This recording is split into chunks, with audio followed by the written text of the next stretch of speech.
बेटा 9th का chapter number 3 coordinate geometry, इसकी हिंदी है निर्देशांक ज्यामिति। बेटा निर्देशांक क्या होते हैं, पहले सबसे पहले इस बात को समझा जाए। अगर ये बात समझ में आ गई तो पूरा का पूरा चैप्टर ही खत्म हो जाता है, ये फिर कोई दिक्कत नहीं बचती। बेटा सबसे पहले एक चीज़ देखो, इस दुनिया के अंदर कोई चीज़ कहाँ पर है, मतलब उसकी पोजीशन क्या है, वो किस जगह पे खड़ी है, ठीक, ये समझने के लिए जिस चीज़ का उपयोग किया जाता है गणित की भाषा में उसे निर्देशांक या कोऑर्डिनेट बोलते हैं। निर्देशांक या कोऑर्डिनेट बोलते हैं। बेटा जब हम बात करते हैं ना 2 डायमेंशन की, मतलब 2D दुनिया की, मतलब ये जो पेपर दिखाई दे रहा है ना आपको, इस पेपर में बेटा मैंने ये 2D लिखा है, क्या आपको इसे पीछे से देख सकते हो, क्या इसे साइड से देख सकते हो, इसे इधर बेटा कहीं से नहीं देख सकते, सिर्फ तुम सामने से देख सकते हो, इसे सिर्फ और सिर्फ ऊपर से देख सकते हो इसे, है ना। अब बोलोगे भैया साइड से दिख रहा है, बेटा साइड का मतलब हो गया बिल्कुल ये एकदम ये कोने से, एकदम इस कोने से। तो बोलोगे धुंधला धुंधला दिखाई दे रहा है भाई, धुंधला धुंधला, तो धुंधला धुंधला जब दिखाई दे तो सामने क्या दिखेगा, तो इसको बोलते हैं 2 डायमेंशनल, क्या बोलते हैं, 2 आयाम।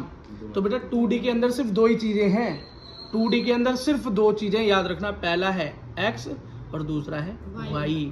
तो मैथ की दुनिया में किसी के निर्देशांक पता लगाने हो, किसी का पता बताना हो, किसी का पता बताना हो तो x और y के रूप में ही बताया जाता है।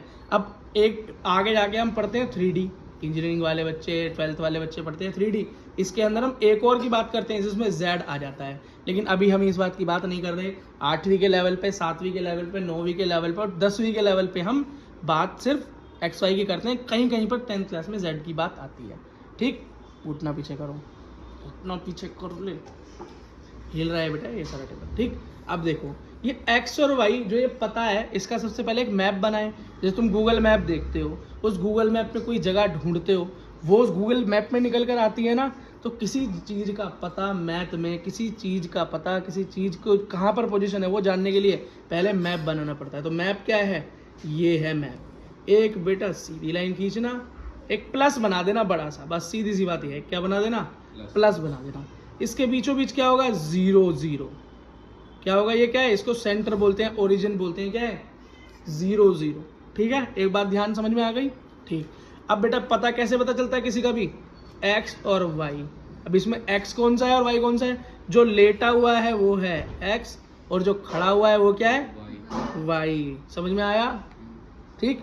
उल्टे हाथ पे अब जब हम नंबर लाइन बनाते, क्या बनाते हैं, नंबर लाइन बनाते हैं, है ना। उस लाइन में हमने क्या देखा कि बीच में 0 होता है, राइट हैंड पे सारा, सीधे हाथ पे सारा पॉजिटिव, सब प्लस, और लेफ्ट हैंड पे सारा माइनस, सारा नेगेटिव होता है। तो यहाँ वाला x मेरा कैसा होगा, प्लस, और यहाँ वाला y में x मेरा कैसा होगा, माइनस का x होगा।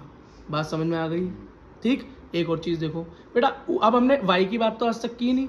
अब बेटा नंबर लाइन को मैंने ऐसे घुमा दिया, ये नंबर लाइन सीधी रखी हुई थी, मान लो ये पेन ऐसे रखा हुआ था, मैंने ऐसे घुमा दिया, ऐसे घुमा दिया। अब बताओ माइनस वाली लाइन कहाँ चली गई और प्लस वाली कहाँ चली गई, तो प्लस वाली तो ऊपर चली गई, ऐसे था ना। तो बेटा इस बीच में ये 0 है, तो इधर क्या था, प्लस, और इधर क्या था, माइनस। ये समझ लो कैप क्या है, प्लस है, और ये नोक क्या है, माइनस है। तो जब मैंने इस लाइन को ऐसे खड़ा कर दिया सीधा, तो अब क्या हो गया, पॉजिटिव ऊपर पहुंच गया और नेगेटिव नीचे आ गया। समझ में आ गया। तो y के अंदर कहाँ नेगेटिव और कहाँ पॉजिटिव होगा, ऊपर की तरफ क्या होगा, पॉजिटिव होगा। तो मतलब यहाँ भी मेरा y प्लस का होगा और यहाँ भी मेरा y प्लस का होगा, दोनों तरफ। याद करने का तरीका समझ में आ गया।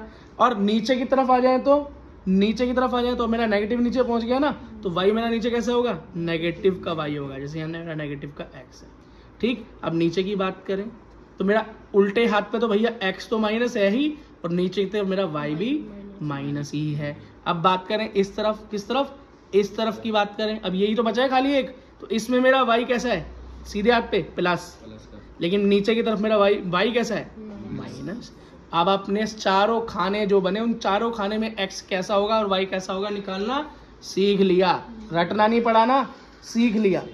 मतलब सबसे पहले मेरा कैसे होगा, प्लस और प्लस दोनों कैसे होंगे, प्लस प्लस, x भी और y भी। दूसरे वाले में x माइनस और y प्लस, तीसरे वाले में दोनों माइनस, और चौथे वाले में एक प्लस और एक माइनस।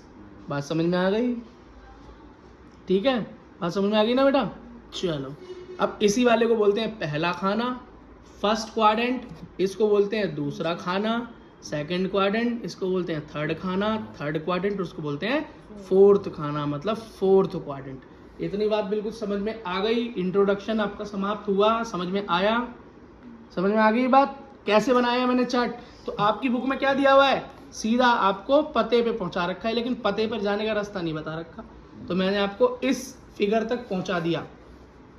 कैसे पहुंचाया, एक पेन से और एक लाइन से समझा के पूरा बना दिया, और तुमने इसका जवाब खुद दिया, मैंने नहीं बताया, मैंने सिर्फ पूछा, तुमने इसका जवाब दिया। तो आपके सामने ये बन के तैयार हो गया। समझ में आ गया कहाँ पे पॉजिटिव कहाँ पे नेगेटिव, सब आ गया हमें।